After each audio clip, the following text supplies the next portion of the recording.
Let's get.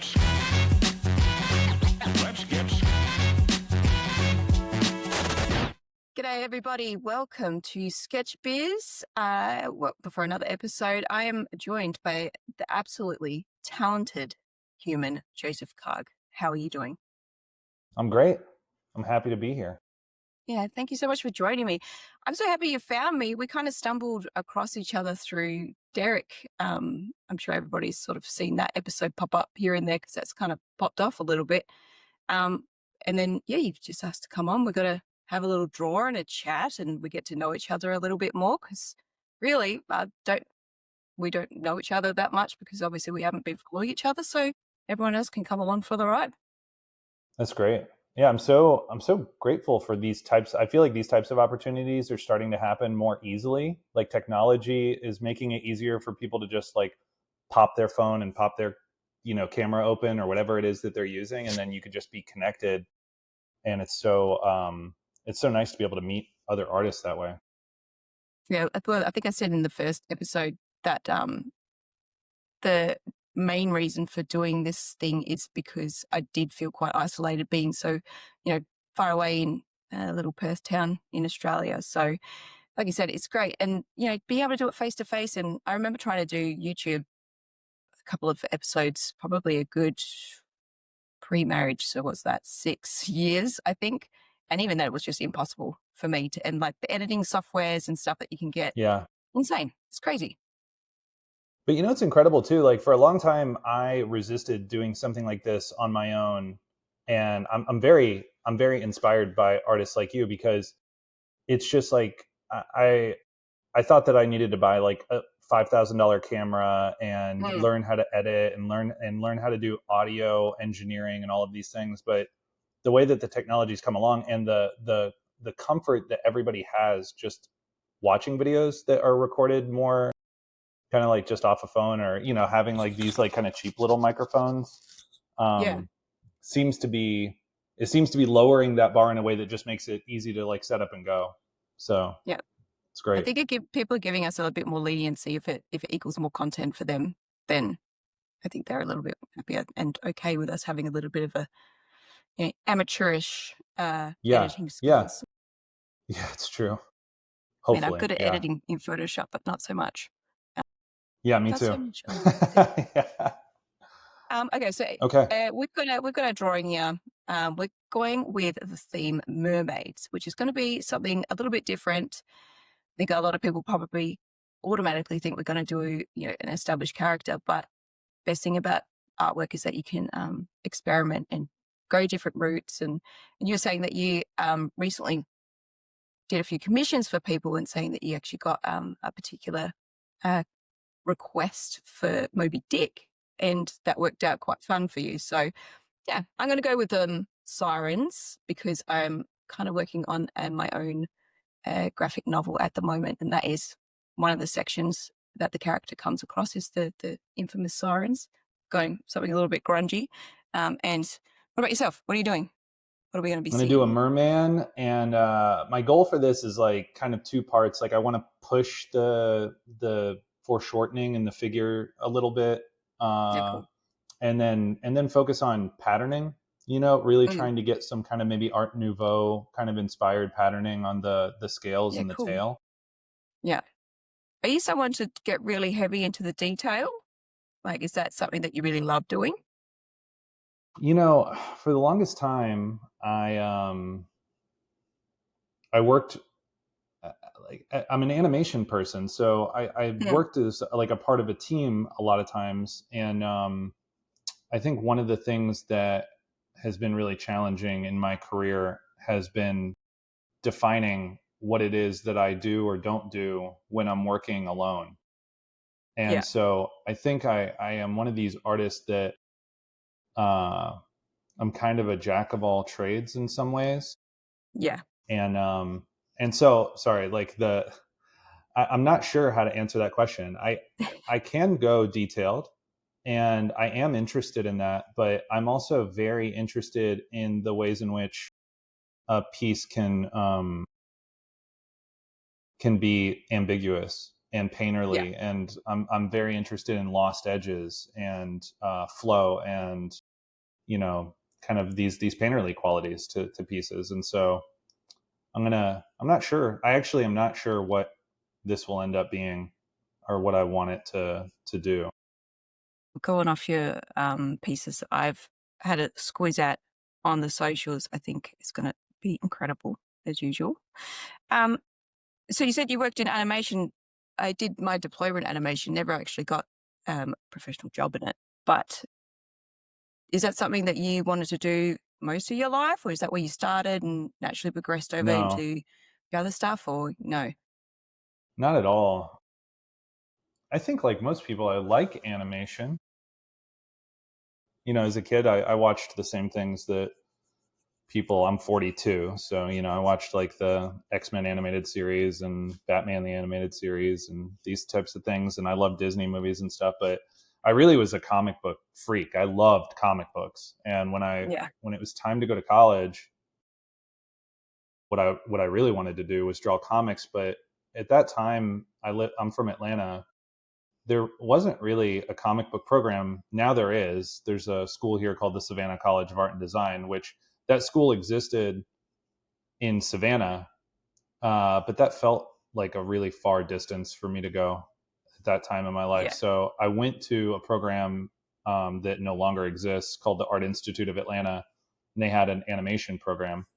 And and so I thought, well, okay, animation's like sort of comic book adjacent, or so I thought. And Yeah. I thought, well, maybe that's a good backup, you know, It's to just exactly the same learn. thought train that I had.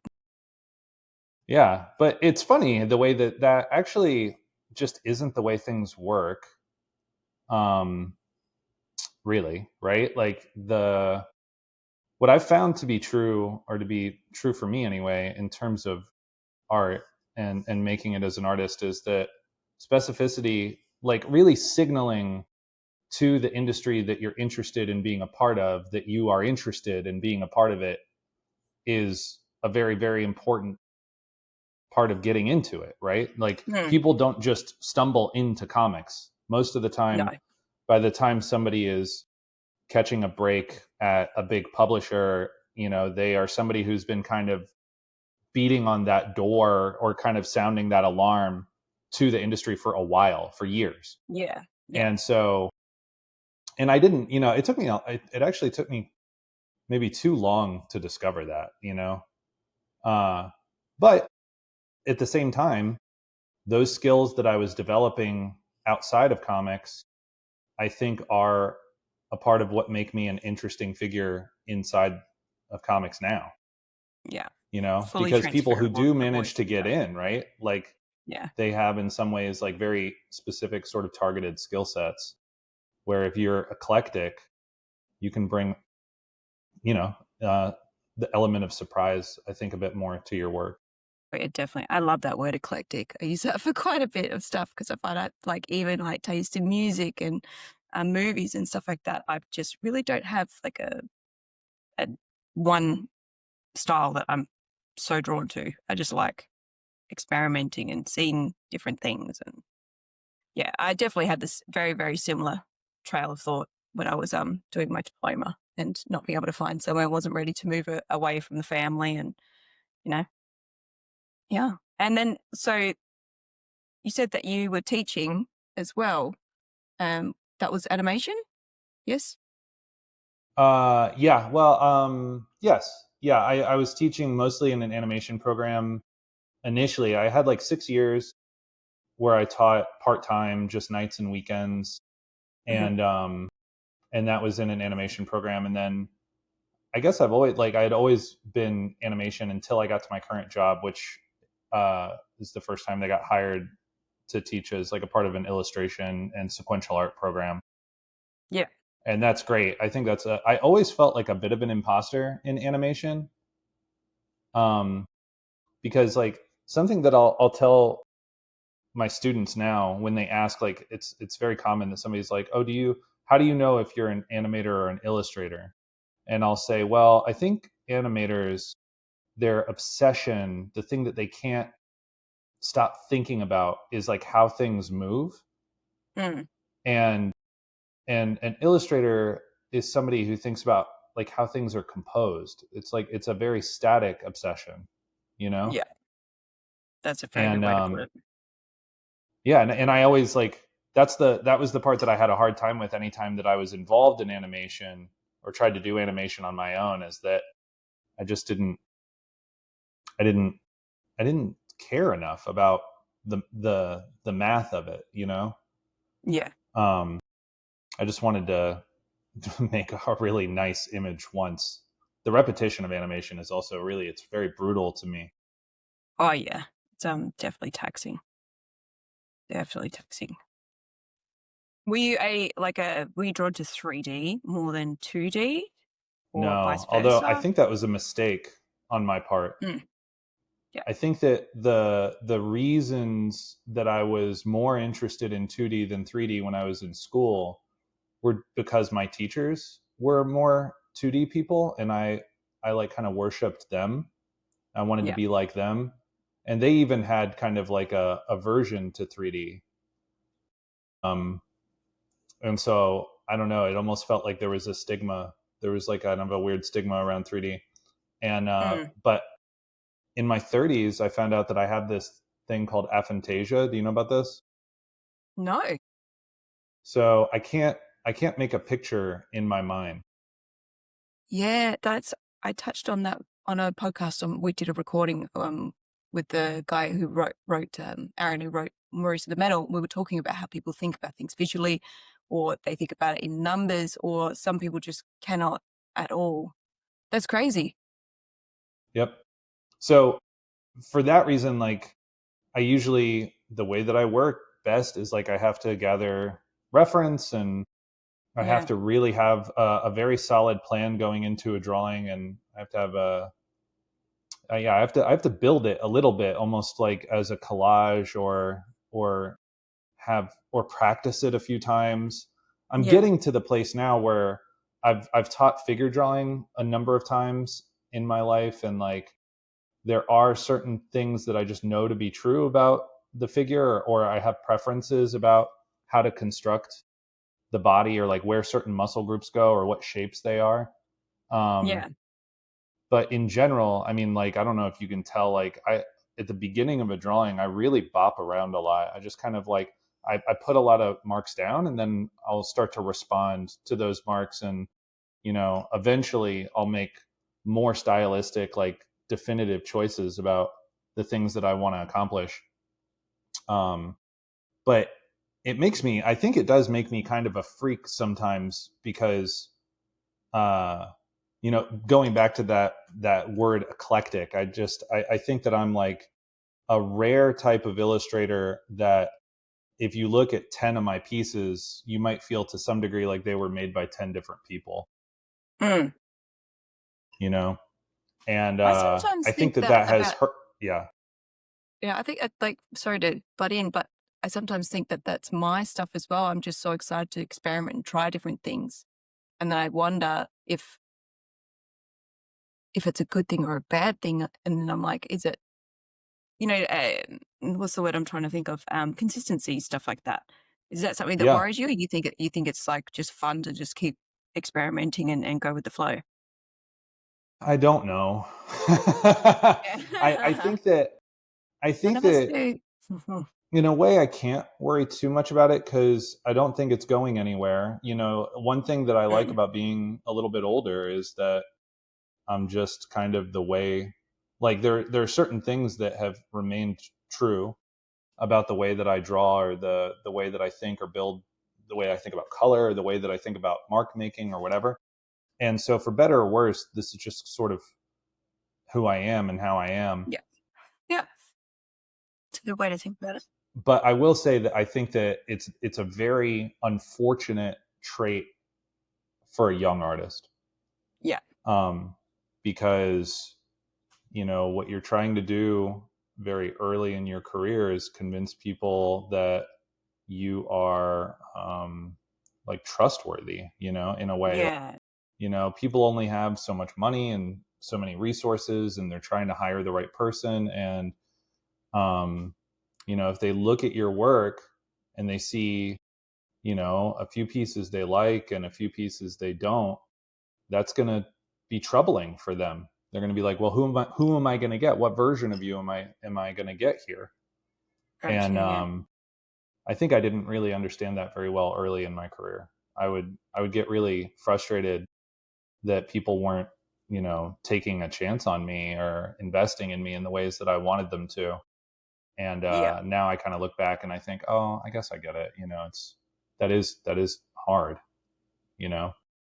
Yeah. Yeah. So now that you're What about you? I'm curious about your experiences. Like, what have you? How would you describe the kind of the map of your career from being a younger artist to finding your way through your career path to where you are now? look, it's a chaotic is probably the best word. Hmm. Um, And I for was what yeah, I reason? was Like, are you making it chaotic? Is the industry making it difficult? a bit. I'd say a bit of both, to be honest. And it's also location and accessibility. I mean, I'm not too far off you. I'm 37, and so Hmm. kind of was when I did my diploma, and I was in my head, I was like, yes, this is exactly what I want to do. And then I loved animation. I still do, and I would still love to dabble in it, but it just didn't have the, again, accessibility of being able to make a career out of it. And I guess I also, in school, I always wanted to do some sort of illustrative work, and I had my teachers always telling me like, no, this is not. You can't make a job out of this. It's you can't have a career. Blah blah blah. It's not a final form of art. And oh God, it just infuriated me that, and it still does, that they have that capacity to be able to tell a child who's naturally drawn to something to, not do it. Um, Yeah. so yeah, I floated for a little while because I felt pretty lost. And I always, kept drawing, and I started doing, the conventions over here in Australia and selling like prints and stuff. And then it kind of got to that point, that crossroads where I'm like, do I want to just be selling prints, or do I want to actually be doing comics and I want to be taken seriously? Yeah. Yeah. So yeah, I pulled finger out of my bum, and then yeah, I was very very lucky to be able to share a studio with David Yard and John Sombriva and Daniel Picciotto. Guys are absolutely Hmm. phenomenal human beings. And I think Dave told me one time, he's like, "You're never going to make it as just like a pinup artist. It's just not going to happen." And Yeah. he was put me in my place, and then I was so not mature enough to be able to hear that. Mm, So that's hard, yeah, right?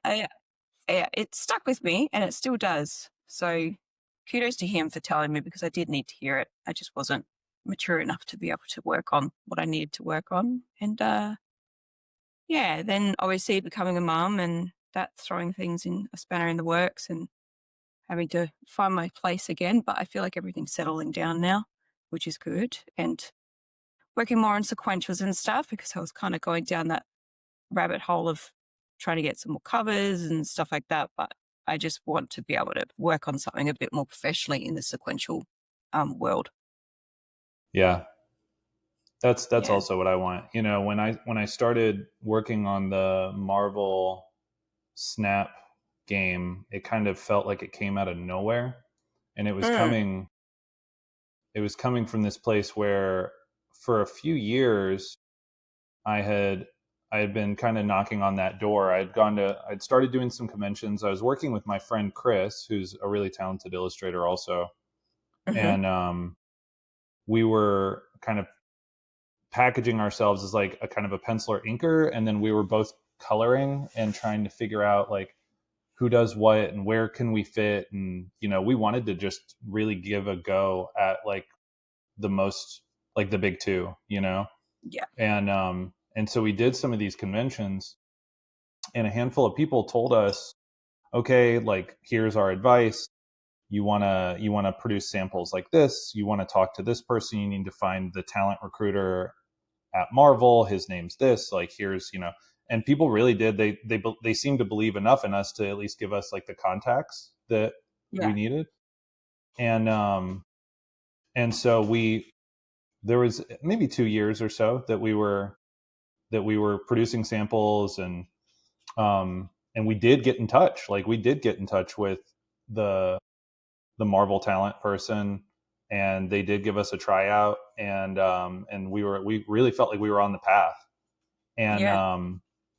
and then what happened was, like, we turned the tryout in, and that was kind of it. We didn't get a rejection. We didn't get any kind of feedback on it. It was like, that was just sort of, they were like, not even a kind of a thank you. And we produced, I mean, not to say that they owe us anything, but we Mm. produced something that we were like, this is 1,000% good enough to be in like printed by Marvel. And Yeah. so then we got some independent people to give us some cover gigs, and we got it was like really just a little bit here and a little bit there, these little scraps.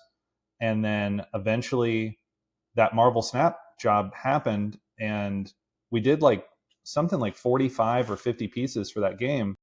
And basically every piece is like a cover. You're doing these like Yeah. really dynamic, really iconic versions of these characters. And I remember thinking, oh man, I can't wait for the game to come out so that we have permission to like show this stuff. And like, surely this is going to We be need. the thing. And I remember I packaged all of them. I packaged the whole first batch that we did, was like 25 pieces or something. And I sent them to Marvel, and it was like nothing. And I was like, wow, this is hard. This is Yeah. really like, this is harder than I thought it would be. Wow, yours looks Yeah. really cool. This is like the first time that I looked up since we started. Well, You're thanks. fast. Shit, you're really Oh, fast. I don't know whether it's the lack of sleep, and just like pure caffeine into my bloodstream, but Really good. thank you. I like it. Try to feel. She's scary. Just you need like, I want her to make you feel uncomfortable, but still intrigued. Still got that bit of siren in there. Yeah. Um. So tell me about Marvel Snap. I'm seeing it pop off like on socials. There's a lot of bigger names getting involved, and I hear they're really great to work for. Is that your experience as well? Yeah. I got to be careful because I'm such a grump. I'm like, these days, I feel like my take on a lot of things is like kind Hey, of I could be frustrated. completely wrong, so it's totally fine. No, no, no. I guess I'm just debating like how critical I should be when I talk about it. Because I mean, like, the things that the things that frustrated me about that job are not necessarily like the fault of the company, Mm, but like, let me frame it like this. In my career, something that I think has been really challenging, and I think a lot of artists feel this way, is a kind of a lack of guidance or a lack of mentorship in the arts. yeah. Like, every big job that I've gotten, I've kind of had this thought somewhere at the beginning of the job that sounded like, oh, good, finally there'll be an artist that I can work under here who will like explain things to me, like, I can stop feeling so lost. Now I'll be able to understand what I need to understand. And then I'd get somewhere, like, I worked on the TV show Archer as a background painter, Very cool. and that was sort of like my first big break as Hmm. a professional artist.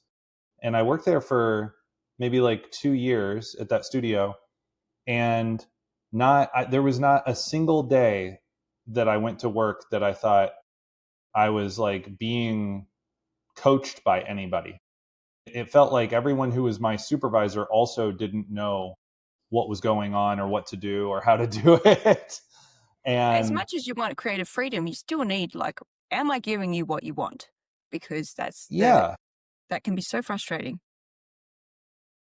yeah, it's true. And so, like, Marvel Snap was sort of like that also. Like, I got to that job, and there's nerves. I felt nervous to be there. I felt like, imposter syndrome a little bit, Hmm. like maybe the least amount of that I'd ever felt at that point, because at least I sort of like, I understood why they hired us. Like at that point, like I'd sent these samples in that were like these Inktober Marvel pieces that we had done. Cute. And I knew that those were strong pieces and I felt really proud of those. But there was, the game had already begun. It was like we were early. We were like some of the earliest people that worked on that game. We got really lucky in that way. But there was a handful of people that were like setting the house style, and it was really polished and it was really impressive. And it looked like these artists like Pepe Larraz or Stuart Immonen, and these people that were like the style setters at Marvel Comics.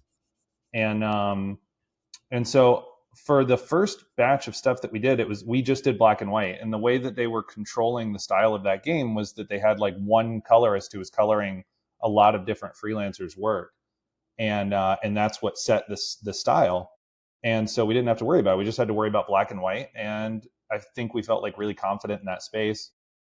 But then what ended up happening was, after the core kind of set of cards were done, we had an opportunity to start doing variants, and they let us color our own pieces. And they told us, hey, these can look different, these don't have to look like the main set. And like, and we got a pay bump, because now we were coloring our own stuff. Um and uh and something also that was great about working there was like, I never felt the pinch of a deadline. It was like really wide open. So we did our pieces kind of slowly, I think, compared to some other people that worked there. And they never were bothered by that, or never said, hey, you need to hurry up, or, like get us some more stuff faster or whatever. But once we started coloring our own pieces, we did get into this really um, difficult place with our art director, where he seemed frustrated or dissatisfied with the choices that we were making, but he didn't really have the language to articulate what he wanted us to change, because he wasn't an illustrator. Yeah. And then it was like every single piece really started to feel like this uphill battle.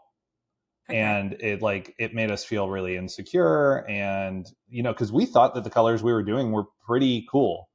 And in Mm. retrospect, I do think that like some of what was happening there was that like we we didn't really understand how the game worked, like, because we weren't playing the game, we were just making illustrations, and the game wasn't out yet. And so there wasn't a lot of sharing of like, hey, listen, your values need to work like this, or this area needs to work like that, or you can't have this color here, or you can't put his hand holding this sword in this part of the frame because we do this parallax thing and it's not going to work, or we didn't know any of that. And so uh I think for me, that was the thing that started to feel kind of like frustrating, working in that way. It also, my and I could be wrong about this, but my assumption was that some of the established, really, really big artists that they were hiring, these people that had 200,000, 300,000 followers, it felt like those guys could just turn in anything, and they were getting zero pushback, and they were making like twice as much money as we were. Do And you I feel was like like, that's okay, because their follower count is giving them more uh worth than the actual yes, like piece of yes, what they want? Yeah. yes, Yeah. yes. Basically free advertising, right? Yeah, exactly. And like, I guess I get that, like, it's not like it's not like I think that those people have like, that it's unearned or something. But it did feel a little bit like there were times where like I was going back and forth, like like recoloring a piece over and over again. And then I would see the next day, this is once the game was out, I would see that somebody who had like a really doodly, cartoony style would release a card for the game, and I'm like, hey, what the fuck are we talking about here? Like, Yeah. like, how on earth am I spending another 5 hours making these fixes, and this guy's just turning in something that looks like he did it on his lunch break, you Yeah. know?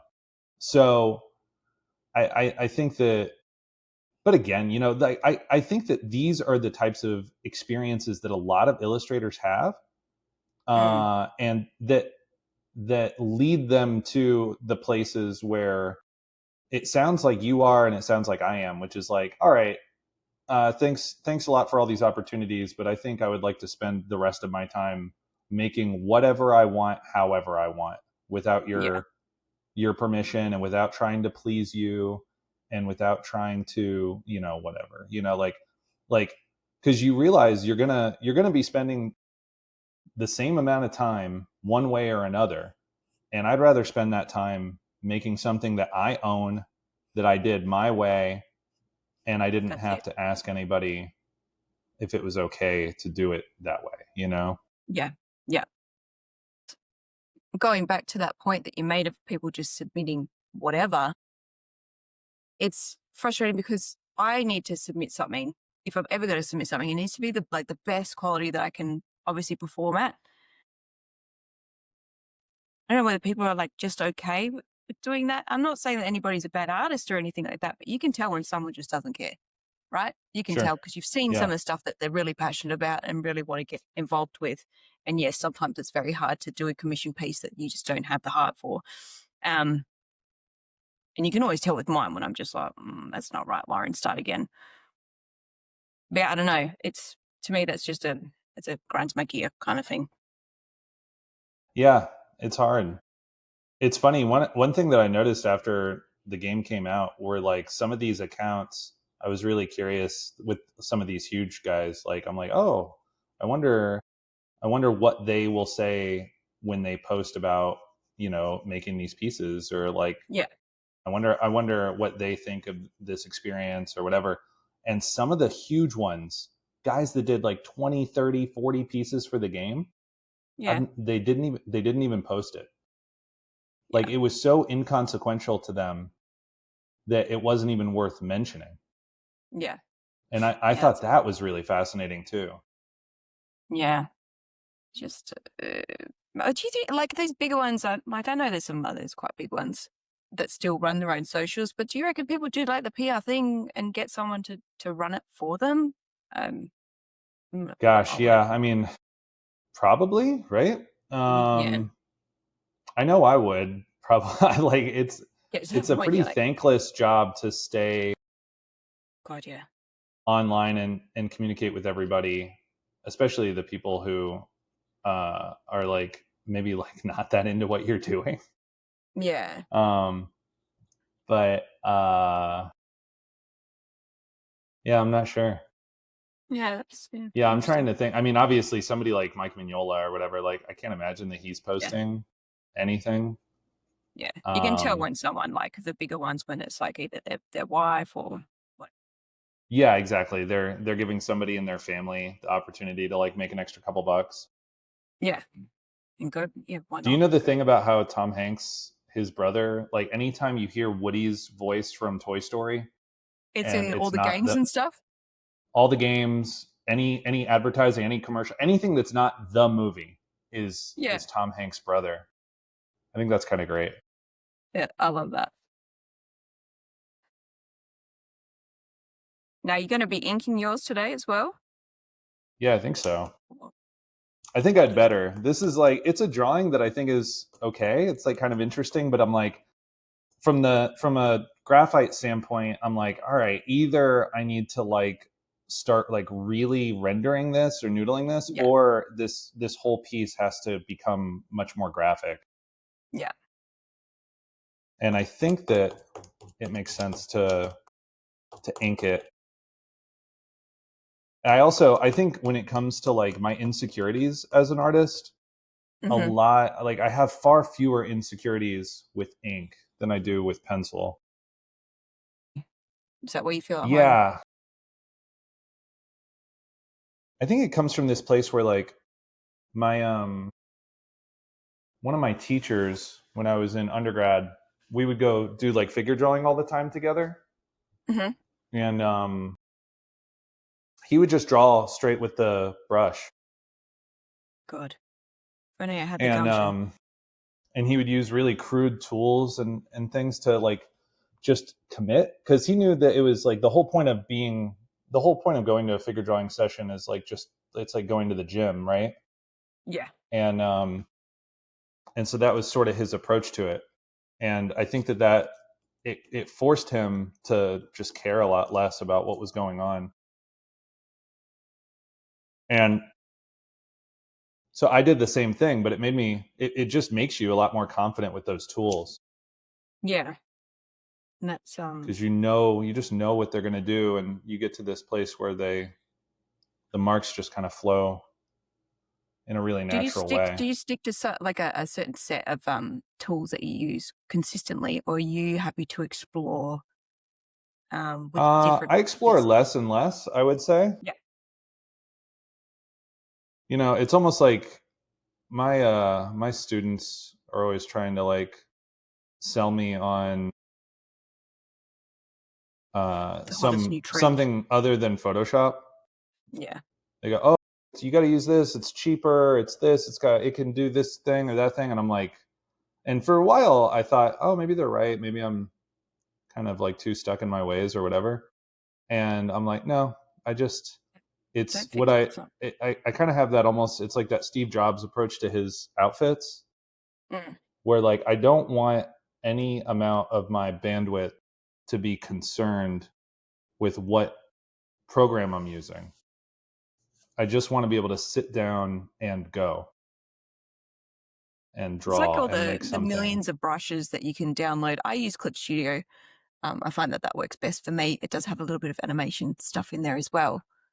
It I find that works best for me. But when people just use a million and one different brushes and yeah, all these different rendering techniques, and I'm going to stick with just the plain old G pen. That's basically all I really use, unless I need something particular. Yeah, I think I'm with you. I just like I don't know. It's like, can you actually draw, or are I you don't just have any using all these reason fancy not tricks? to. Yeah. Although you know what though, I will say like now that I'm thinking like every few years, it's like I won't leave Photoshop, but every few years there will be somebody who pops up with some brush pack and it's an artist that I'm excited about or somebody I've followed for a long time and I think, "Oh, maybe I'll give it a shot." And I did get these brushes maybe like 3 years ago from Lane Brown. Do you know that artist? Oh, yeah, yeah, yeah. And I think his brushes are the best Photoshop brushes I've ever used, especially with regards to like if you create a piece that's pastel, that's real, it's actually pastel on paper, and then you scan it and you want to embellish it and you want to try to hold on to the authenticity of that medium. His brushes are the closest thing that I've ever found to that, where you can make adjustments and it's seamless, and that's exciting. Yeah, that's the kind of stuff you want to get instead of just the freebies and whatever that you can find on the asset Yeah, exactly. page. Yeah, I will say that I do pay almost if I'm getting a new tool, I'm almost certainly paying for it. Oh yeah, yeah. Don't worry. I got Marty Abel's Procreate pack when I was dabbling with Procreate for a little while, and he knows what he's doing. He's a phenomenal guy. That's awesome. Yeah. Um. So what do you want to? You said you just finished up a Kickstarter, correct? Hmm. Yeah. Yeah, So I published a book. So when my daughter was born, I had been working with my partner Chris for a while. We were doing almost everything together, mhm. and we were finishing up a couple Marvel Snap pieces, and it felt like we were just sort of getting to the end of that project. Um, as far as we were concerned, like we kind of felt like we had said what we needed to say there, and I had tried to get a couple like creator owned projects going with him in the 6 7 years that we had worked together, and it just some of them fell apart. Like we had one project that was we were going to do like 6 issue comic, and COVID kind of like tanked this like startup that hired us, and so we had some misfortune. But I think another thing that was happening was that like maybe Chris wasn't quite ready to commit like that to a big project, and I was, and I just so when Bernadette was born, I told him, "Hey, I think I just need to do a book project. It's bothering me. It's like I'm going to be 40 that year, ever since I went to school, I wanted to be somebody who made books. I wanted books on the shelf and I could look at my name on the spine. And and so I did this project. I spent 2 years, and what was challenging about it, it's a collection of essays that I wrote to my daughter. So it's all, every page is Dear Bernadette, and I start talking to her about, it's kind of part memoir. It's about her as a Yeah. child, me as a father, how life is changing. But it would also be about, the things I was experiencing, like the creative things I was experiencing along the way. So if I watched a movie that I really liked, I would design a movie poster for like The Seventh Seal or The Usual Suspects, and I would write to her about that project, about that filmmaker, that experience. That's And lovely.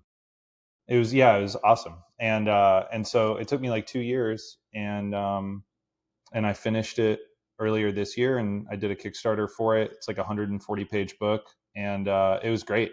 The campaign was like, really, I was nervous about it because you never Hmm. know if people are really going to show up or how people are going to respond to something. It's kind of a weird project. It's not a comic book. It's not really an illustration, collection of illustrations about, you know, a subject that people are like primed to be into.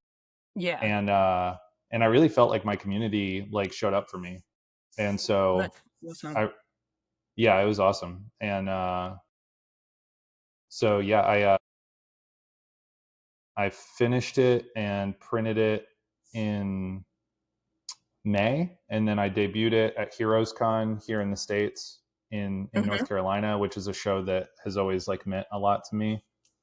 And now it's great. Now I'm just like, that went well, so I feel like the model works, and I'm working on my next project and selling that project, and slowly I'm doing like book signings and things like that, going and doing drawings for people and meeting new people, promoting that Yeah. project. And do you feel like networking is one of the bigger things in our industry? Is that that's kind of what we really do need to do? I feel like we've sort of transitioned from creating a presence online to having to actually network and get to know other artists so we can kind of all band together. And I feel like that's really a really big movement for me, at least at the moment. Like with this podcast and stuff, like I'm meeting people new every day. It's great. Like I Yeah, never had the opportunity to before. I do think that's true. I'm curious. I'm curious how that's going to go, you know? Cuz obviously, like, there's a this guy Jason Latour, do you know him? He created like Spider-Gwen, and he's a comic Yeah, book yeah, yeah, yeah, yeah. person. And like, he did his Kickstarter started today, and like I saw that James Heron like promoted it.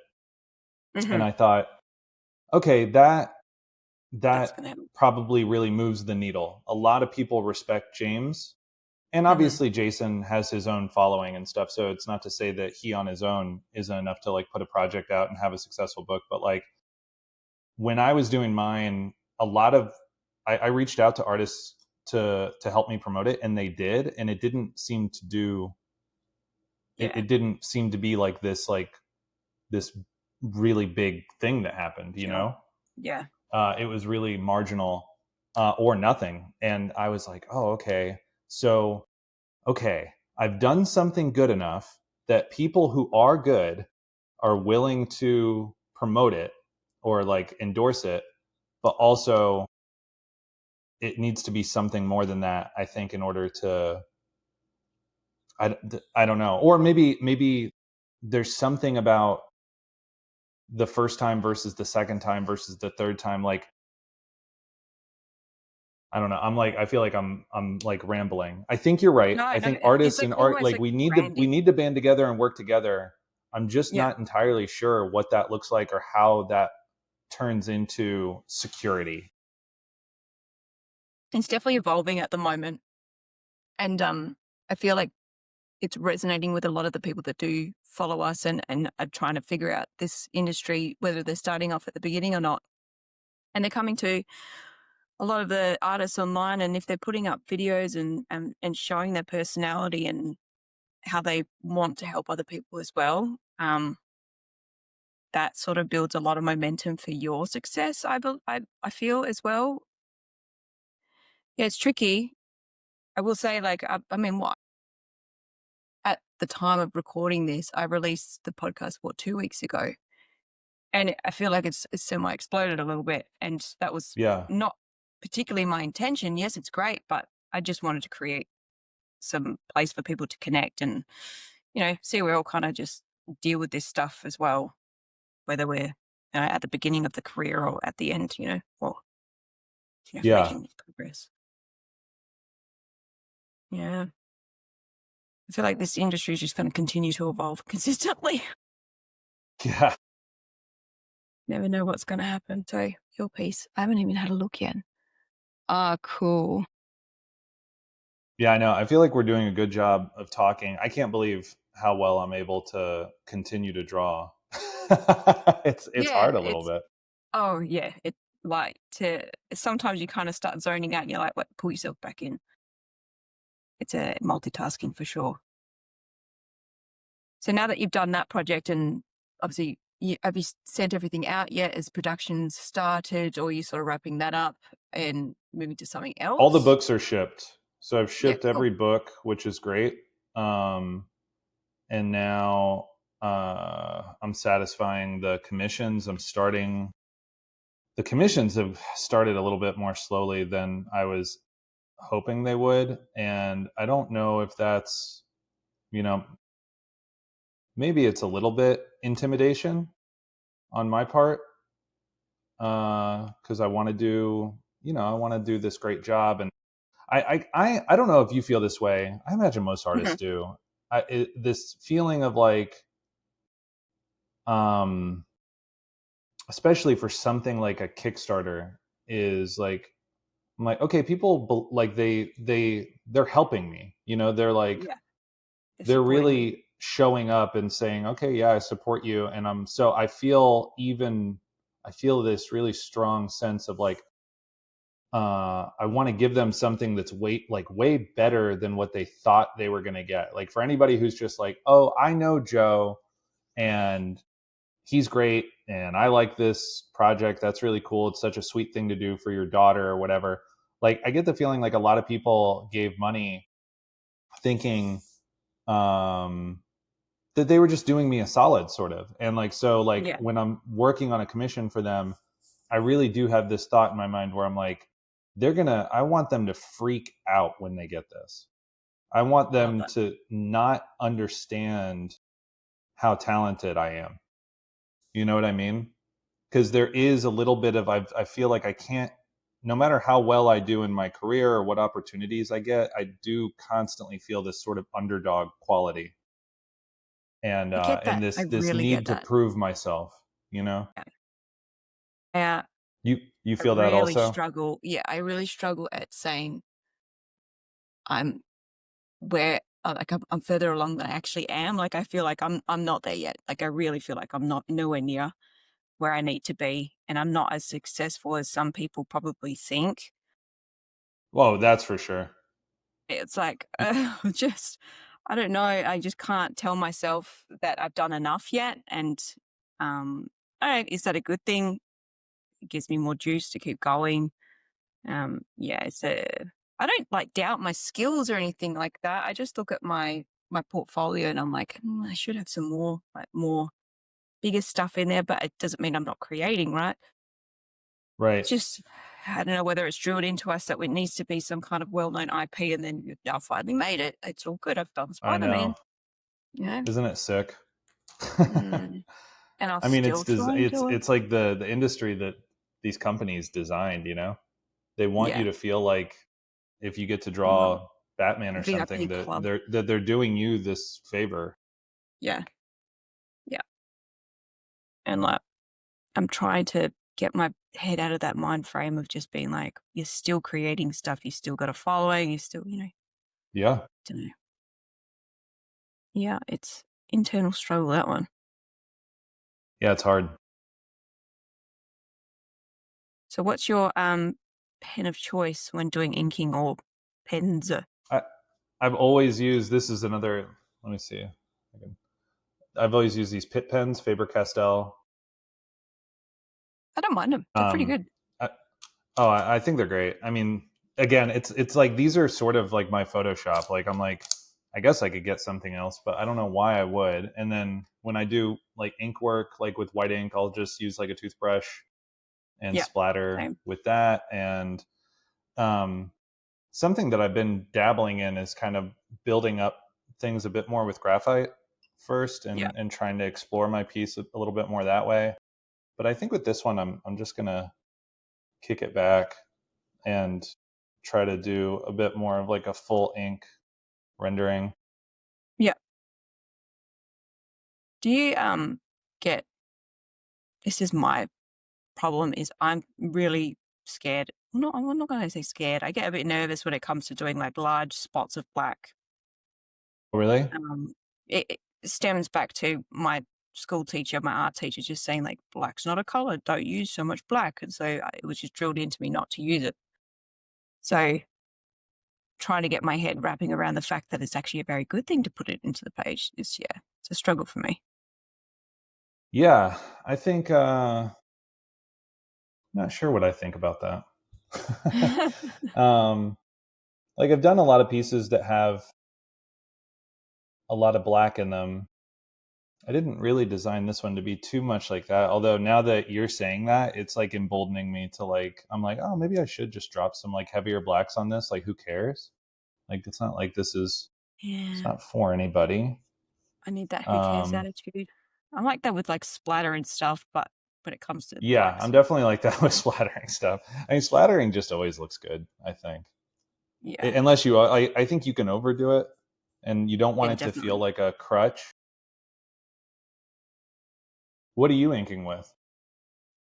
I use the Tombow, see Oh, Tombow yeah. pens, like these little guys, because funnily enough, there's like this little Japanese like mini mart type thing around the corner from my place, one of the shopping centers, and they sell these for like $2 each or something, which is just ridiculous, and I don't have to go very far to find or order That's online great. like I I normally started do. seeing those when like jet pens like really exploded a few years ago. Were you ever I've somebody never who was used it. like really into? No, never got those. I mean, I sort of stumbled across these randomly.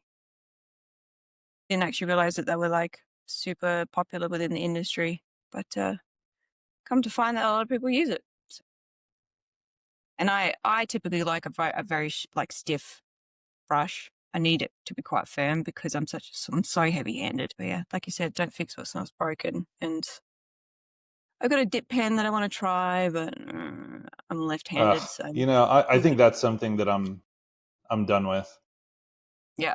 Like I Yeah. was like, I feel like with dip pens, there's this romantic allure to them, Well, because yeah, they're so associated with like the past and these people who were these masters that used them or whatever. yeah, And I just, maybe there was like a version of my career that would have not included the brush. Like I was uh a big like Joe Kubert person. Do you know yep, him? yep, yeah, yeah, And um I liked the idea that he used almost exclusively the brush. And so for yep, years I inked everything with brush only. And I thought that I was never going to be somebody who used technical pens or French curves or things like that. mm, But uh I think that what's kind of lucky about it is that it always felt natural. Like I never really like I didn't go through a period inking with a brush where I thought, God, this is always terrible and I hate it and I'm never going to be good at this. But well, I guess I'll keep going. Like it yeah, always felt like a good fit for me. And the dip pens just I do like when I get one working and it's going well, there is an allure to it. yeah, But I don't like how like I'm clumsy. Like I typically if I was inking this not on camera, I would be spinning this paper a lot more. I'm yeah, trying my same, same. best not to like rotate it too much. Um, and with dip pens, like I would ink something and then I would turn the page and I would smear it because it sits on the surface a little bit more and it pools. And It's just not my tool. Yeah. I feel I'm the same. I like with being a lefty, and I keep forgetting I've got to go right to left if I'm going to ink a piece. And yeah, I'm the same. I'd like spin it like crazy. So, Yeah, I'm lefty uh, too. yeah, nice. So it's a cool club. Yeah, it's pretty rare. As a teacher, I kind of expected that a lot of my students would be left-handed, and they're really not. Isn't it like you're more inclined to be artistic if you are a lefty? Yeah, I've heard that, but most of the most famous artists are right-handed. Almost Yeah. most people are right-handed. I think it's pretty rare to be left-handed. Yeah, it is. All through primary school, they tried to force me. I'm one of those weirdos. I will do all my writing and drawing with my left hand. Everything else is with my right. So cutting, sports, like stuff like that. I Yeah, bit of a chop and changer. And so in school, they were like, well, why aren't you using left-handed scissors? And they try and force left-handed scissors on me. I'm like, stop, just stop. that's funny. I think I'm like that too. My dominant hand for a lot of physical activities has always been my right hand, Yeah. and I think it's like a cultural thing Yeah, you get used to where it's seeing just people it's use it. an adaptation. So is anything that we get a lot of people coming on here looking for advice, yada yada, as most of these places are for. I feel like we both have very similar ways of starting out, but I feel like the biggest question that a lot of us get asked, especially at conventions and stuff, is what do I need to do?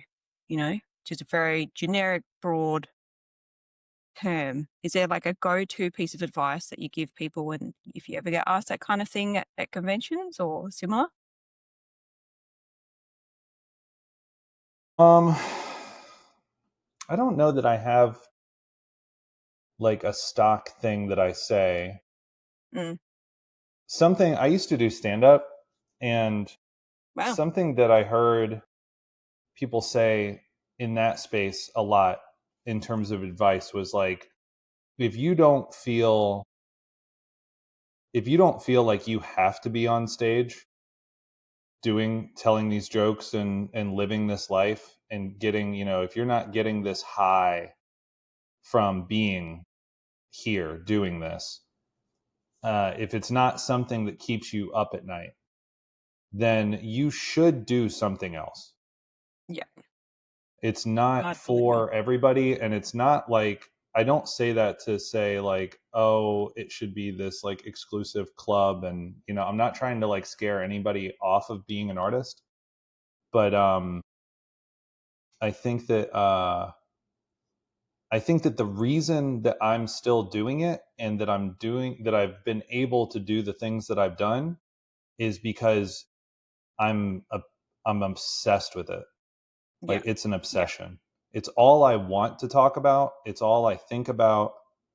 Even like outside of, I don't even know if it's outside of art. Like, I would almost argue that the thing I'm most obsessed with is film, yeah, and so it's like storytelling and design and the artistry of like, where do you put your camera, how do you light something, how do you color it, how do you move objects through that space, like how do you convey mood, how do you make somebody feel something, how do you scare someone, how do you make someone sad, like this kind of manipulation, this kind of experience that comes from visual storytelling is just something that, it's like, it's so I feel like it's just very, very baked into who I am, and what I think about every day. And so that's the thing that actually bothers me sometimes, when yeah. I have a student or somebody comes up to me at a convention and they're like, so what do I got to do? How do I do this? How do I do that?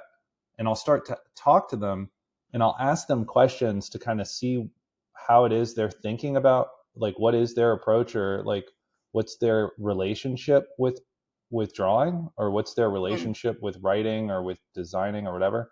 And if it feels very surface to me, my advice is like, go do something else.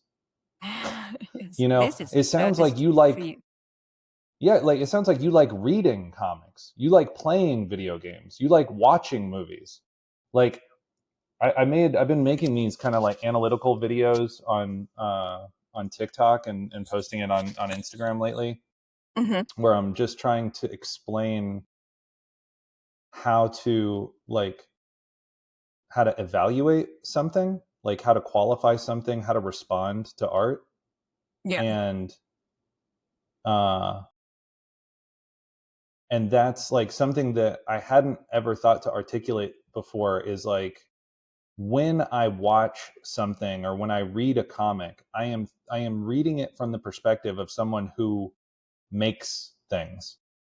And so I'm like, what is the purpose of this scene? If the purpose of this scene is to transfer power between this character and that character, at the beginning of the scene this character is has power, and at the end of the scene they've lost power or position or whatever. You go, well, did that work? If it did work, I'll think to myself, man, that was great. How'd they do that? Yeah. There were all these good decisions that were made that effectively executed that problem. It solved that problem. And if it didn't work, I'll be like, why didn't that work? It almost worked. It should have worked. It could have worked. How could it have worked?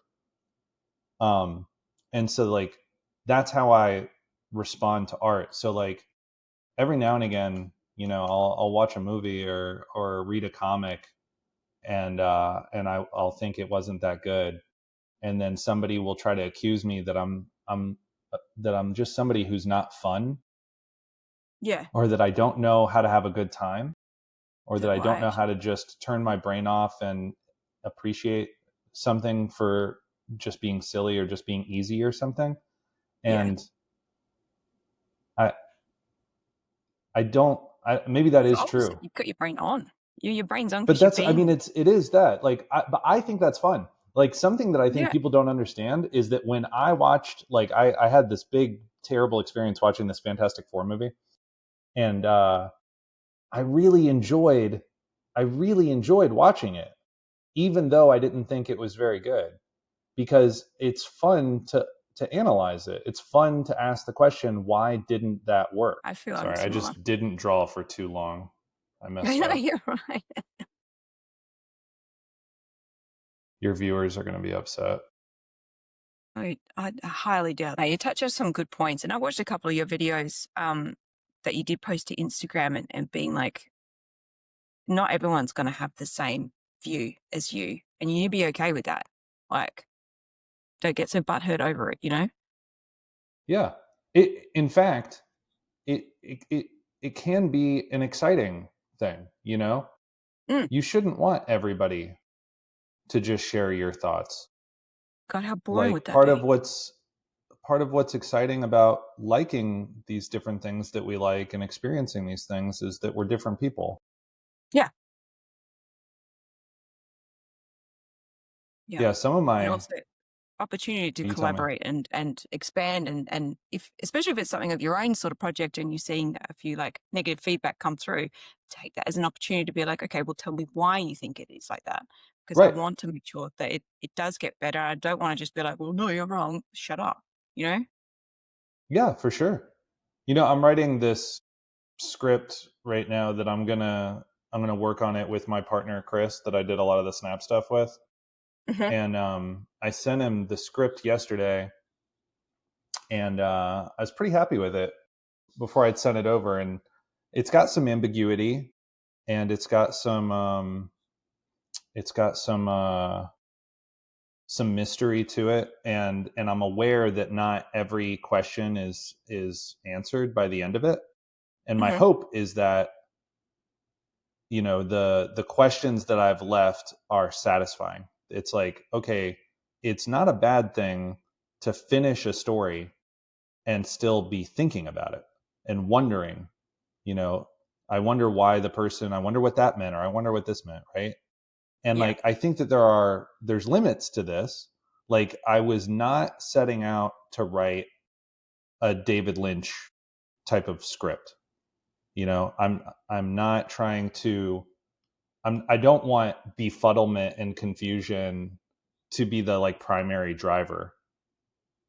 Uh, and so when I talked to Chris this morning and he had read it and he had questions about it and he was like, oh, well, I thought this was cool and I thought this was cool. I wasn't sure about this part. I wasn't sure about that.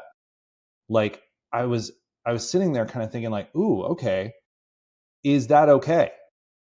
Yeah. Do is it can I be comfortable with him? Can I say to him, that's good. Yeah, I don't know what the answer to that question is, you know?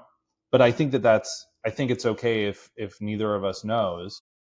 Um and but then also I was asking myself like you do want to be critical. Like I was like, maybe that's a problem. Maybe this thing that I've left too open is now giving him an experience that is like not really satisfying enough. Yeah. It's a fine line. And are you comfortable being a writer, or is this sort of a I am new now. adventure for you? Yeah. Yeah. I used to think that I wasn't a very good writer. I used to think that I was good at like plot Hmm. and the mechanics of story because I was good at Fun stuff. analyzing things and I liked reading about stories and how they work.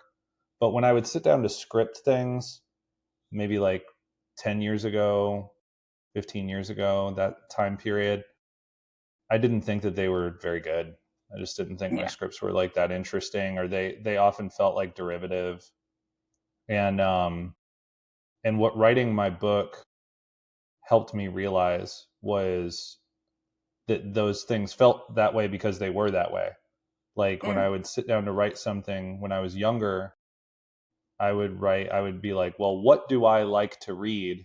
I will write something like the things I like to read, right? Um, but now I've kind of come to realize like there are things that I'm pretty good at writing. Like there are certain types of ideas that I think I can explore pretty effectively and interesting and there's a unique quality to the way that I write certain things Yeah. that I feel like belongs to me. And so that's my goal now is like to try and just be a little bit more in touch with myself and in tune with my my skills. Feels natural. Hmm. Yeah. What about No, you? I How do feel you feel as a writer? I feel like we're kind of very similar as people, but yeah, I really get really excited about thinking about the overarching like world and how things sort of work together, manipulate each other.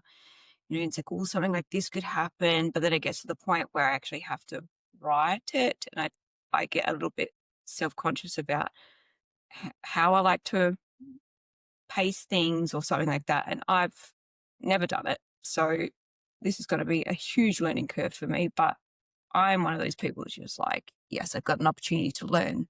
Let's go. Like, Yeah. it's just, And I also, always look for it's funny. It's like, opportunities. what's really at stake? It's like, so, Yeah. if you write something and somebody reads it and they go, I didn't like that very much. It's like, first of all, you could be a great writer and somebody Yeah. could have that experience. Yeah. Yeah. Like in a way that's very empowering, right? Like there are people out there that you give them Cormac McCarthy or something and they'd be like, that's not my thing. Yeah. And you're like, okay, well, this is like arguably one of the best writers of all time. Yeah. Like I don't know what You're to always tell going to find you. someone who's just not going to like it. Like, it's just, yeah. Right. But that's don't you find that it's like that's kind of amazing is that you Yeah. go, oh, well, someone no matter what, no matter whether I'm a genius or I'm mediocre or whatever, there's going to be people that don't think this is very good. Also, no matter how mediocre I am, there's going to be people that think it's very good. Yeah. Like that's kind of what's incredible. Like that's what's on the table also. And I think that's an important thing to remind yourself of is like there's some people that they have so much respect for anybody who even would be brave enough to write something, you know, that in and of itself is enough for some people to show up and support you, which isn't to say like, okay, everybody deserves like a participation trophy or something. But like, Mm-mm. I found that I kind of learned that lesson when I was doing stand up, is like, when you are on stage and you're performing, you might not be afraid, but the people in the audience would rather jump out of an airplane than be I feel standing that. where you're standing. Yeah. Yeah.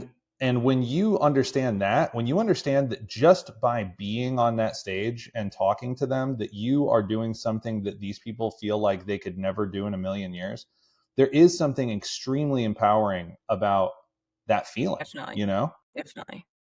And I think art is kind of like that to some degree also, you know? And that might be the difference. Earlier, I think before we started recording, we were talking about the nature of doing prints versus writing a comic or showing up with a book or having a book. Hmm. There's something different about being at a convention and being somebody who's good at drawing, and you've got 15 different cool prints, and you've got Zelda and you've got Ninja Turtles and you've got whatever, and somebody who's like, I wrote this book, I spent a year and a half, 2 years drawing it, coloring it. I crowdfunded it. I printed it. I had to figure out everything that you have to fucking figure out to put this thing together. And I'm here with this also. Or now I'm here with this and those prints are gone and I'm just kind of standing behind this thing. And I think that there is a kind of a bravery there that, Yeah. It's also, and then people are like, oh, okay, you know what the fuck you're doing. That's, right. it's a huge testament to anyone who's just got the ability to give something a red hot crack, right? Yes, I think so. I Mm. definitely think so. A few artists that just do get stuck in that mentality of being like, it's not right yet. It's not ready. I can't do it just yet. And you're going to end up being at a point where it's just being like, it's too far gone. It's too much and you get bored of it. Yeah. Yeah. Yeah. I think there's something comforting for some people to never do it. Mm. I get that. There's something going on there, and that's okay too. There's something to be said about like comics. I think are the hardest. I don't think anything's harder than comics in art. Yeah. Yeah. You have to wear every hat. You have to be good at everything to some degree. You have to be this incredible problem solver. You have to, I don't know, like you have Everything to all at be once. remarkable enough at a lot of things. Yeah. And the people who can do all those things and do them over and over again, it's insane. I can't believe how Yeah. good they are. Yeah. It's, they just born with this like magic.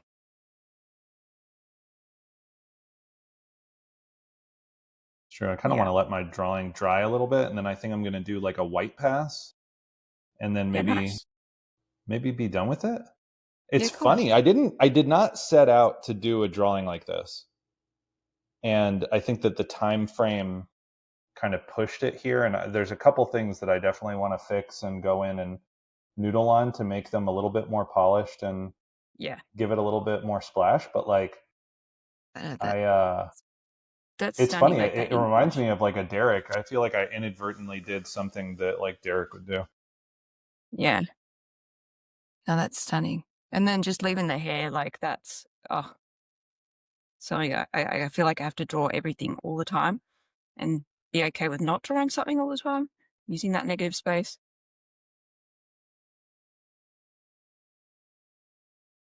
Yeah, I've never. I think part of this. I think it's an advantage and a disadvantage. But like not being able to picture this image in my head at all. I'm not ever competing with my own imagination. So Yeah.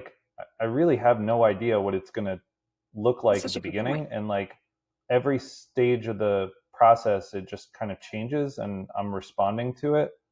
Yeah. And I mean, if I had another hour or another 2 hours, I know a lot of things I would do to this, and I probably will. I think I'll keep working on it, and maybe I'll send it to you. Hell yeah. Um, Likewise. Yeah, I'm like looking at your piece again now too. God, that's awesome, man. Shit, you're so good. Thank you. For some reason, You're very good at a type of art that I don't consider myself to be good at all. You're like a you're like a very shape language, yeah, like most a bit it's of that there's animation coming in a little bit. yeah, and like it's you're like your pieces are about movement, Hmm. and they're they're about these contrasts and about these like opposing forces. Yeah. Like I know, there's those composition theories where they've got like, the big spiral or I don't know, the A frame or something like that. I never use them. Like I Yeah. understand the fundamentals of it and I do know about them. I do work in that sense. But when I think I'm over visual within my head because if someone gives me a concept like, okay, I need a cover for the Phantom or Turtles or whatever, and I can already imagine like how that's going to work, what the focal point will be, what's going to be the Mhm. contrast in the background, and how those colors are going to reflect each other. And um, that stuff feels very natural to me. Um, it's the overthinking part when I get to that point, and I've worked on it so much because I'm quite methodical. I take my time, and I've had a couple of people comment being like, "You take so much time to do all your work, just like get it done." I'm like, "I can't. I enjoy it too much, and it's just my thing." But yeah, I don't know, just the shapes and stuff. I've always just thought of think of like at the beginning, you'll see I just do like a big squiggle on the page, and that's sort of the flow that I'm going to follow for the character and how that Yeah. tail's going to flick around and shape it and create that, you know, almost a frame. Yeah, it's great. It reminds me of like Eric Canetti or Mm. Kim Jacinto or some. Do you know that guy? I know Eric, not Kim. Kim is kind of newer, but he's been Oh doing yeah, some really exciting stuff. Um, you have to give me some you should Instagram. definitely look him up. He was one of Yeah, the guys that they brought on to Marvel Snap that did some of the I think some of the like more dynamic pieces. Yeah, your stuff too. It awesome. reminds me of uh like pieces that I was really it almost feels like a throwback in some ways to like early to mid 2000s like work that I would see online. Like, do you know Ben Bellisteri? Mm, He's an animation guy. yeah, maybe. Like I said, I know Yeah, work, you're more of like an not image names. versus name person. Yeah, yeah, yeah. I'll send you some of his stuff. I think you would really like his inking. Yeah, okay. Yeah. He When ended I up I studied think he's always been an animation person. He was like a storyboard guy for like Foster's oh, yeah, home yeah. and then he did a lot of Kung Fu Panda stuff. And I see, I yeah, think he worked on the How to Train Your Dragon stuff too. okay. I'll probably know him then because that's the kind Yeah, I'll bet you'd recognize of him. that.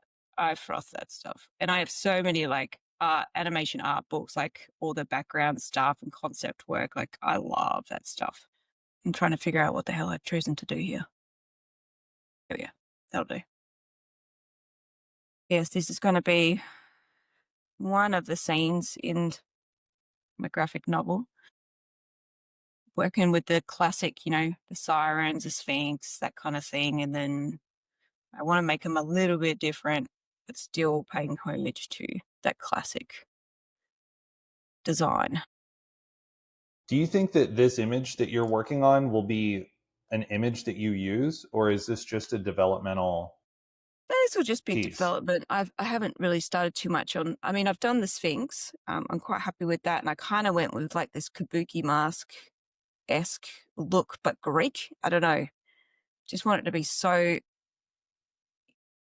uncomfortable to look at, but you can't look away type deal. I think Mm-hmm. that's kind of what I was going for, and I want that with most of the characters. Um, but yeah, I want to pull on different laws and designs, and like I love design of costumes, and yeah, just play around. It's like you said, it's just another learning curve, right? Something to be Yeah, excited for about. sure. And yeah, I haven't been the strongest character designer, but I'm giving it a go. You gonna throw some splatter on there? Yeah, I'm gonna Yeah. kind of carve some of these lines back out a little bit, and then So do you do this full time now? Just art, freelance sort of stuff? hell no, no, no. I hope I never do again. I don't know. It's funny. I've been teaching at this university here in Atlanta. It's called Kennesaw University. I've been there for this will be my 6th year, Mhm. and when I first started working there, I'd always had this attitude with teaching that like, okay, I'll do this until something hits, and then I'll pivot and I'll just do my art full time, and that'll be great. And then when my daughter was born, I really just turned a corner Yeah, and, it changes your thought whole about, world. yeah, it just changes everything. And even things like, um, just health insurance, and Yeah, like having access to, like, I have a pension, I have retirement money and things like that, like, so I, I, I, I I thought I always felt like that would be something that felt like a prison, but it doesn't. It actually feels like it's liberating, you know. Um, definitely. and so I have a lot of appreciation for being there and for the stability of it. And it's also really it's rewarding. I like teaching. I like talking to students. I like working with young people and hearing about what inspires them and what shows they're watching, and so many different things like that.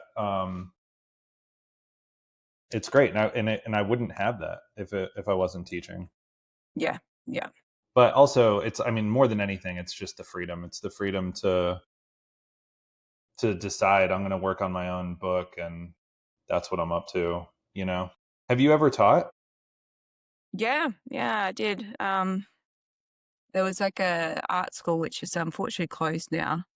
But I used to teach there part time, and it was like younger kids. Like I did like the 15 to 17-year olds, and it was Huh? like the comic manga esque sort of style of work. Um, and yeah, it was great. Like the kids, you just saw like this fire in them, and it just, like you said, it's just very brings back a bit of oomph to yourself that you might lose from time to time. But yeah, I always made it a conscious effort to try and teach where I can because I know it wasn't readily available for me when I was younger. And Yeah, right. I know kids just need it, especially like when they feel a bit lost. And I still feel like it's a bit here that you're told like that's not a real job, like blah blah blah. Having that space and someone who is a professional in the field being like, no, it can work. Like you can do this. So, if you really want it, go for it. Give Yeah, them the space to learn and create and get feedback. Yeah, totally do it again. I think this is the longest I've ever been in my house and not had a snack. I should. This will be my diet plan. I'm going to do a podcast every night, and then Yeah. I'll be so tired when it's done, I'll forget to eat ice cream. Yeah, I haven't even had breakfast yet. We're like a polar opposite time frame. Oh, I want this to dry faster. I should have brought my like a hair dryer or something down. Do you just use acrylic ink or something else It's for your like white? this Deleter Oh brand yeah, white ink, yeah, and I don't know that I love it. I usually use acrylic ink, and then I'm using like a Posca pen to do some yeah, yeah, like yeah. rendering. I've tried that deleter one. It's a bit, yeah. I was a bit the same. I was like, it's okay, but did tend to get quite It's crusty Yeah, after it's a while. fine. There's some splatter on here, but I'm not going to get that messy this early. But if you're going to continue to work on yours, I will throw on a little bit of I color know on I here. should stop. I'm already like I'm starting to make choices that I'm like, oh, this is not making this prettier, but that's okay. I just want to I like do that. kind of like You're like, get. stop, Lauren, stop. There's been plenty of times I've done that and just like, well, it looks like I'm starting again. Yeah, I know. But now that I did just do this, I'm like, oh, that is kind of interesting. I don't know. Yeah. Oh, that's amazing. God, it's just that's where I struggle is like the in between tones. I can do it with color, but just grays, it's what I need to focus on. It's beautiful. Yeah, I kind of want to do this thing now where I'm like bringing the black more into it, like here. Oh yeah, just give it a bit more of going into the darkness. We'll see how that goes. I'm like, stop spreading. It's like it just ate an edible. I'm like, hold. No, watch. I can't. I'm like, it's like picking a scab or something. I'm like, go, go, go. No, see, Stop I don't moving. regret it. This looks cool. Yeah, see? And that's it. People, how do you have the confidence to be able to do that? It's just like, well, like I said, what's the worst that's going to happen? It's either going to look freaking sick or Right. whatever. Just start again. You'll be right. And then you obviously know for next time not to do it. Yep, it's true. Yeah, there's something to be said. I mean, I've always been somebody who's like a big digital traditional back and forth person. Mm, And I think that it gives me a lot of boldness when I'm drawing and painting to yeah, just like create a lot of texture, like risk making something look ugly. Because yeah, I think to myself, well, I could always just change it. It doesn't yeah, matter. I could always just scan exactly. it and fix it. But I need to be careful about that attitude because I think that you know my goal for the next couple of years is to do less of that digital touch ups.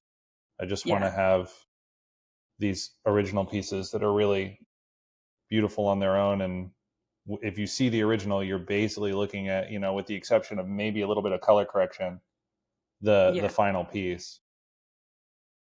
Where like I have like all my pieces for my book, I don't really know how I'm ever if I'm ever gonna sell those pieces because these hybrid they're all these like hybrid pieces, you know, Mm, where the final version is it is the final it's the final piece, but part of the final piece is that it's like printed.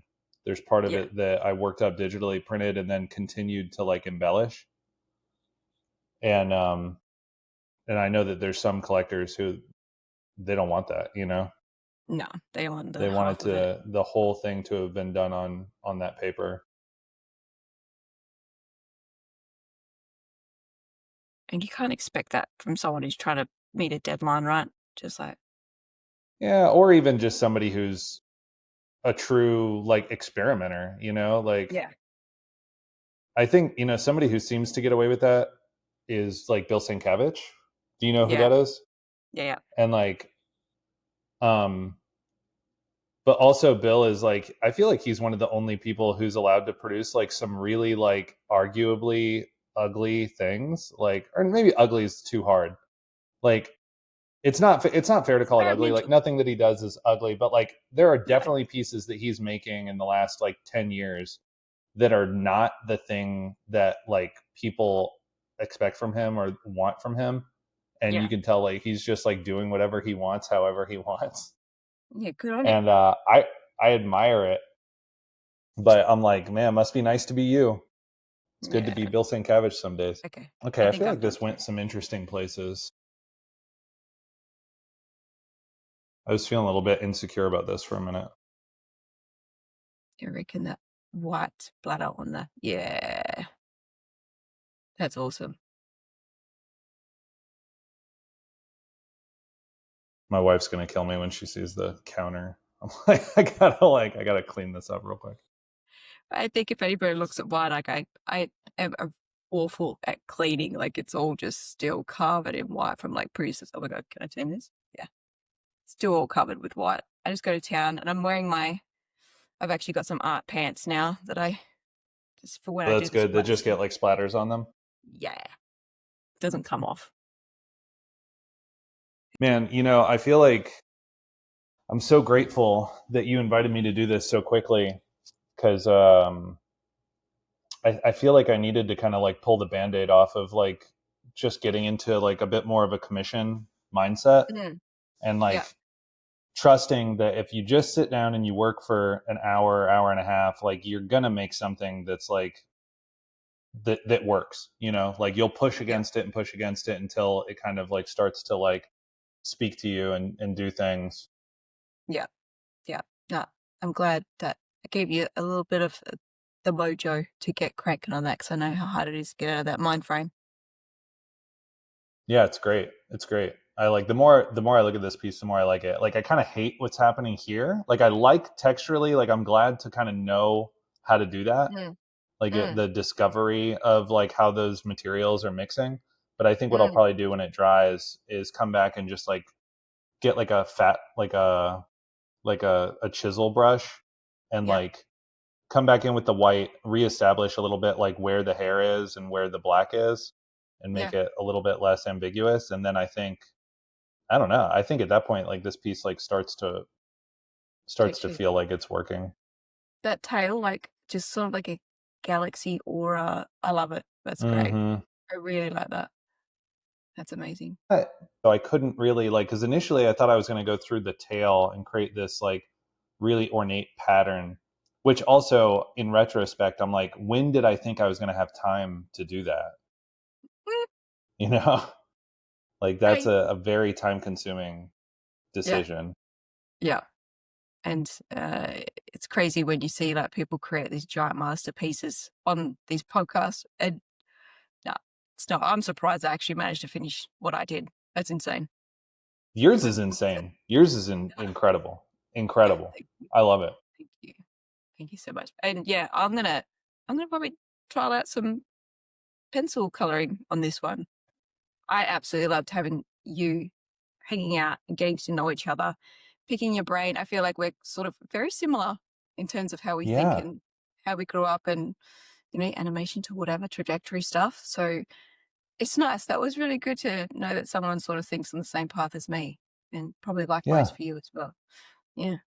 Anyway, Yeah. It makes sense, right? Like we're all plugged in. We're all kind of like plugged into the same media, the same stories. We're in love with the same journeys in some ways. So it's like yeah.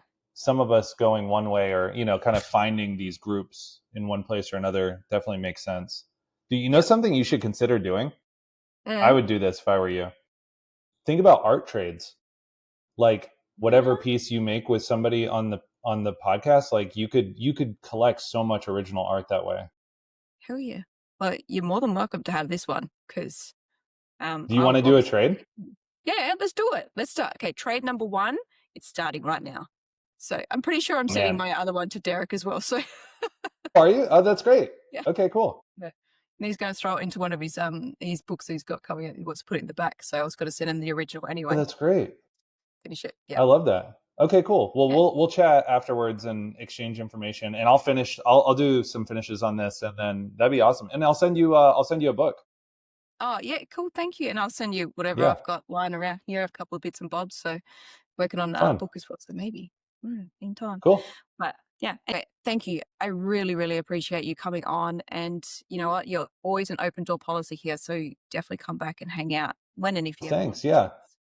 Yeah. Yeah. I So, and can, if you're into it, I could recommend some people to you also. Send some hell people your yeah. way. Yeah, Yeah, definitely. I would absolutely love that if they're willing to come on and we can work out this crazy time difference shenanigans. And everybody, thank you for tuning in. Hopefully, you guys, whether you drew along with us, please let us know. If you step with a theme or just whatever, who cares? We just want to see you create. So, either way, thank you. Stay sharp, and we will catch you next time on Sketch Biz. Bye bye.